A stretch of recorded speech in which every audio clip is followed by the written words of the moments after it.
على رسوله الكريم أما بعد فأعوذ بالله من الشيطان الرجيم بسم الله الرحمن الرحيم وكان الله عليما حليما وقال رسول الله صلى الله عليه وسلم تخلقوا بأخلاق الله أو كما قال عليه الصلاة والسلام۔ اللہ تبارک و تعالی نے اپنی کتاب قرآن مجید میں اپنی ذات عالی کے بارے میں دو صفات ذکر فرمائی ہیں۔ وَكَانَ اللَّهُ عَلِيمًا حَلِيمًا، اللہ تبارک و تعالی خوب جاننے والا ہے، حلیمہ اور خوب بردبار ہے، تحمل مزاج ہے۔ اللہ پاک جاننے والا ہے، معنی یہ کہ انسان کے دلوں کے حالات کو بھی وہ جانتا ہے، ظاہری چیزوں کو، باطنی چیزوں کو، ہر طرح کی چیزوں کو وہ جانتا ہے۔ اس کے سامنے کوئی چیز مخفی نہیں ہے۔ انسانوں کے گناہوں کو بھی جانتا ہے۔ آدمی کو بسا اوقات اپنے گناہ یاد نہیں رہتے، لیکن اللہ پاک کے پاس اس انسان کے گناہوں کا سارا ریکارڈ موجود ہے۔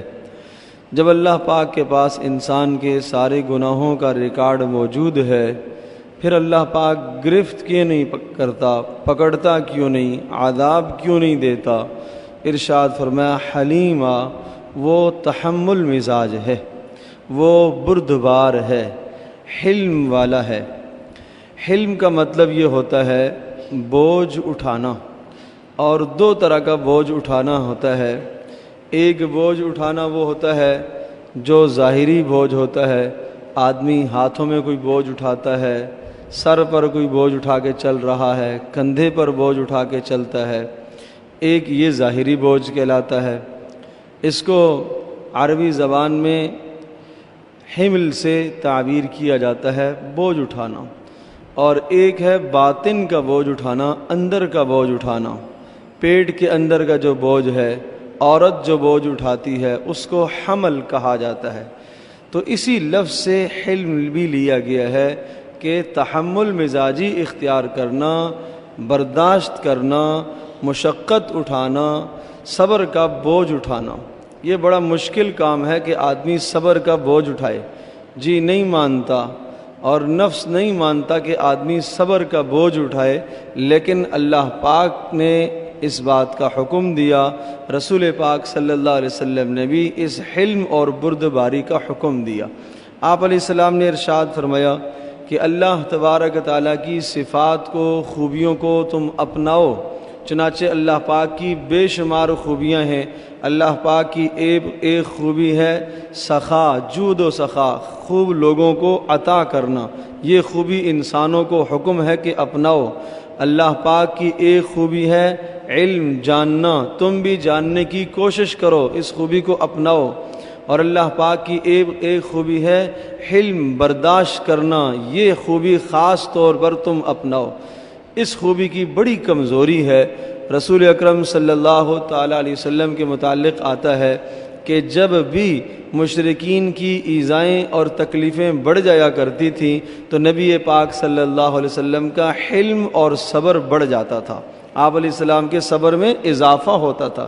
جب ان کی طرف سے سختیاں آئیں، آپ صلی اللہ علیہ وسلم کی طرف سے صبر میں اضافہ ہوا۔ ادھر مصائب زیادہ ہو گئے، ادھر صبر میں اضافہ ہوا۔ ادھر تکالیف بڑھ گئی، ادھر حلم اور بردباری میں اضافہ ہوتا چلا گیا۔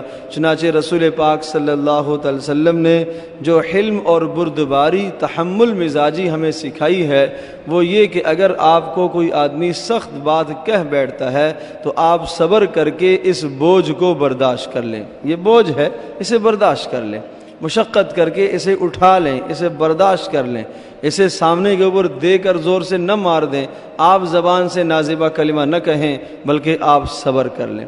گھر کے اندر اگر کوئی بات ہو گئی ہے، بیوی نے کوئی سخت بات کر دی ہے، حکم ہے کہ آپ تحمل اختیار کریں، صبر اختیار کریں۔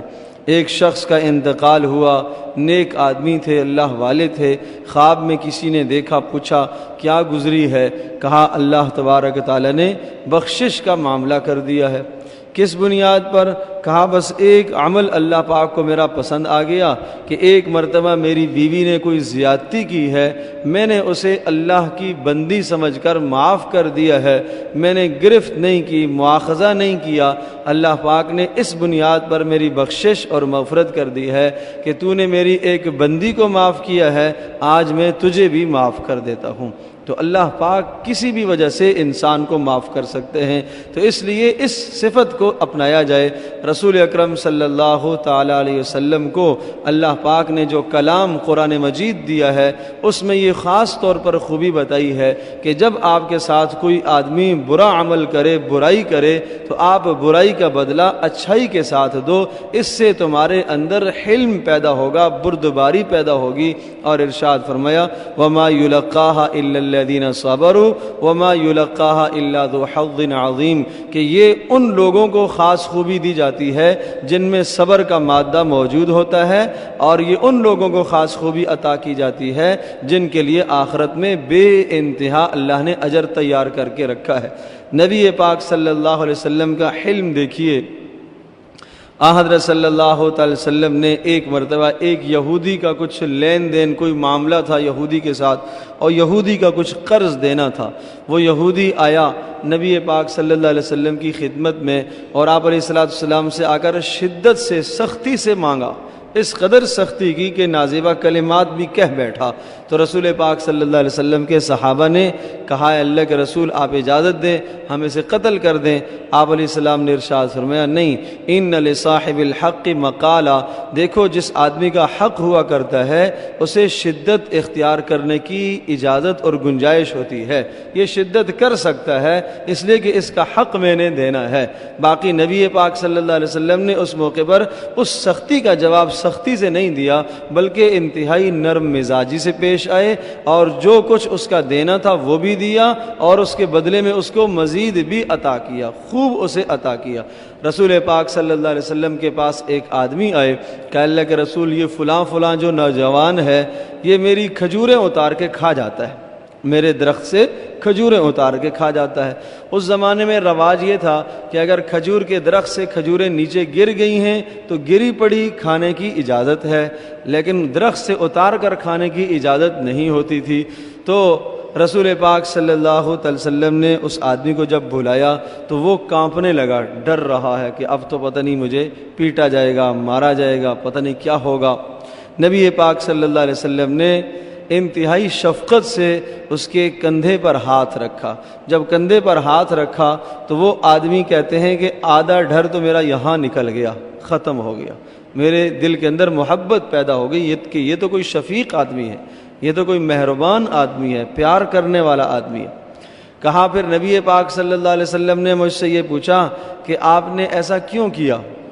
تو میں نے کہا اللہ کے رسول مجھے بھوک ستاتی ہے اور فقر اور فاقہ ہے، اور جو نیچے پڑی ہوئی کھجوریں ہیں وہ کافی نہیں ہوتی، اس لیے میں نے ایسا عمل کیا ہے۔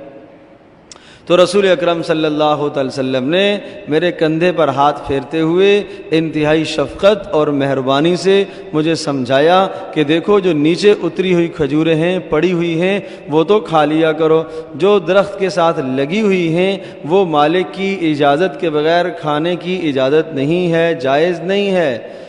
تو کہتے ہیں کہ اس کے بعد رسول پاک صلی اللہ علیہ وسلم نے میرے لیے دعا کی اور یہ ارشاد فرمایا اے اللہ اس کی بھوک کو مٹا دے، اے اللہ اس کے فقر کو غنا میں تبدیل کر دے۔ تو نبی پاک صلی اللہ علیہ وسلم نے دعا بھی دی اور آپ علیہ السلام نے شفقت کا معاملہ بھی فرمایا۔ تو میرا عزیز دوست اور بزرگوں، یہ خاص اللہ پاک کا وصف ہے کہ اپنے بندوں کے ساتھ مہربان بننا۔